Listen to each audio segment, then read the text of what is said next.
Today we present the summary of the book, The 4-Hour Workweek, by Tim Ferriss. Surely just by looking at the title you are asking yourself, but how is it possible to work only 4 hours a week? Do I have to belong to a family with a lot of money?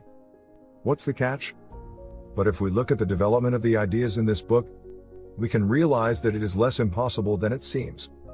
There are 3 fundamental aspects to take into account in order to achieve this level of autonomy: elimination, automation, and liberation. But before delving into these aspects, it is important to keep in mind some definitions. The first is to differentiate between relative income and absolute income. Let's see it with an example. We have person A, who earns $1,000 a week, and person B, who earns $600 a week. If I ask you who is more financially solvent, you will tell me that person A, right? However, what if I tell you that person B only works 10 hours a week while person A works 40 hours? Doing the operation, we now have that person A earns $25 every hour, while person B earns $60. Now person B is more solvent. This is why relative income is much more important than absolute income. It is not only the income that is important, but also the place of work, the working hours, the conditions, etc. There are many people who with few working hours manage to have enough money to cover their expenses and also have time available, while other people have very high salaries, but their workplace has such high living costs that it is difficult for them to even save. Another concept worth mentioning are some important rules that differ from people's traditional thinking. The first one is retirement, which is not a good strategy to have free time. It is true that it gives you security, but you are going to dedicate 30 or 40 years of your life in which your time will be scarce, and once you are 60 or 70 years old, you will have the longed-for time to do other things. Another traditional thought to overthrow is that we wait for the time to be perfect to do our own projects. Let me tell you that time will never be ideal. If you are waiting 15 years, while saving a certain amount of money, you are probably never going to execute those plans you have today. If you have an idea, carry it out as soon as possible. Another conception we have adopted as a rule is to think that those who work more hours are more productive. But this is not true.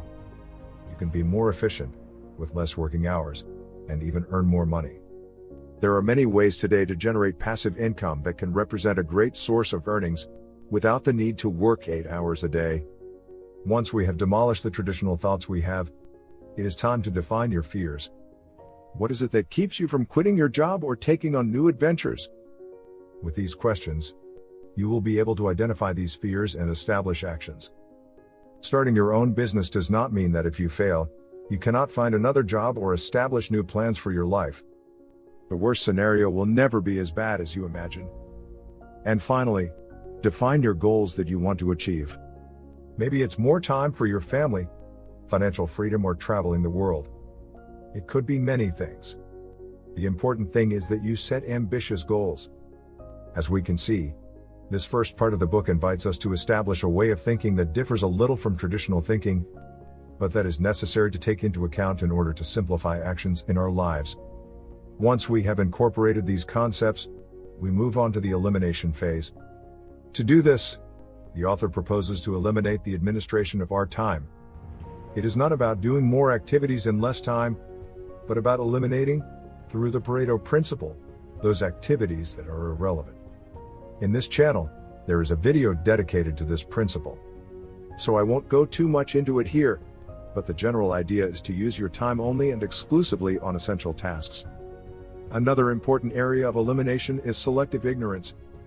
Here an analogy is made with food. The author tells us that today we are exposed to many high-calorie foods that we don't need in our diet. The same thing happens with information. Today we have newspapers, internet, radio, and magazines, but of all that information we only need a small portion that is relevant to us. The recommendation here is not to spend valuable time on so much irrelevant information, to which we are exposed every day. And one last idea corresponding to elimination is to suppress interruptions such as email, meetings, and discussions. Try to limit your email checking to twice a day and notify your contacts that you will do so. With that, if it is urgent, they will know they will have to call you. Otherwise, they will wait until you respond at the times you have set. Once you have eliminated time from your schedule, it's time for automation. Have you ever considered delegating some of your functions to a remote assistant in another country? And this applies not only to entrepreneurs, but also to employees who are often involved in tedious tasks that could be perfectly delegated to a third party. Today on the internet, there are many sites where you can delegate functions. If you have heard of Fiverr, you know that there are people specialized in different types of tasks.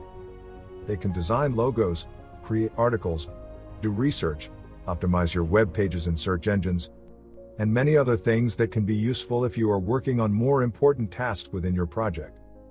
Even if I wanted to delegate certain functions of my channel at that moment, I could do it through this kind of services that are on the net. The most important thing is to define well the tasks you are going to delegate. If they are not important, the best thing to do is to eliminate them. There are undoubtedly certain risks in delegating. Perhaps it is the language barrier. Or perhaps the person is not so expert and may take longer than expected to perform the tasks entrusted to him or her. Therefore, a very valuable recommendation provided by this book is not to hire particular people, but companies with teams dedicated to this type of work, and that also handle very comfortable prices. Another important idea about automation is the generation of income. To make this possible, you must have a product that you can promote on internet. Now you may be saying to yourself, but I don't have any product to offer. However, today you don't even need to have a product of your own. You can promote products from other people or other companies. Even if you have a website, you can affiliate to Google AdSense and generate income from ads published on your site. But it is also good to clarify that creating a product is not as difficult as it seems. They don't have to be tangible products.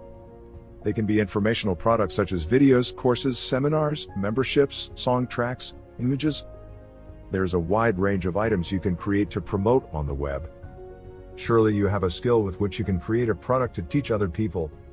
Once you have managed to create that product, you have to promote it to test the public's response. And for that, you don't need large sums of money either. A small advertising budget through Google AdWords can give you a small sample of the public's reaction. There you will know if people are interested or if you have to change something. If the response is positive, and you have found a niche market, you can automate credit card payments, reports, transactions through third parties, almost everything. This business model is being applied by many people today. And to finish, we have another important aspect, which is liberation. One of the ideas that I consider most important in this point is that you don't need to be in an office to be able to produce the results you are asked to produce. If you are an employee, there are some applications which allows you to manage your computer remotely from home or anywhere else. This will save you a lot of time that you can spend with your family learning new things or even traveling while you are doing your job. As we can see, there are many tools that we can use in our favor to reduce our obligations without having to do them all on our own. And besides, we have many ways to generate passive income through the internet. It is clear that not all people can do it, either because of lack of knowledge or because their profession does not allow them to do it. It is clear that a surgeon could not delegate his functions in this way. However, he could do many of the other tools described here to generate additional income. It is definitely a book worth reading. It has many very important concepts that you can apply in your daily life. Thus concluded the summary with the most important ideas of this book. If you like this summary, share it on your social networks and subscribe to my channel to watch more videos like this one. Thank you very much, and remember, smart work is the key to success.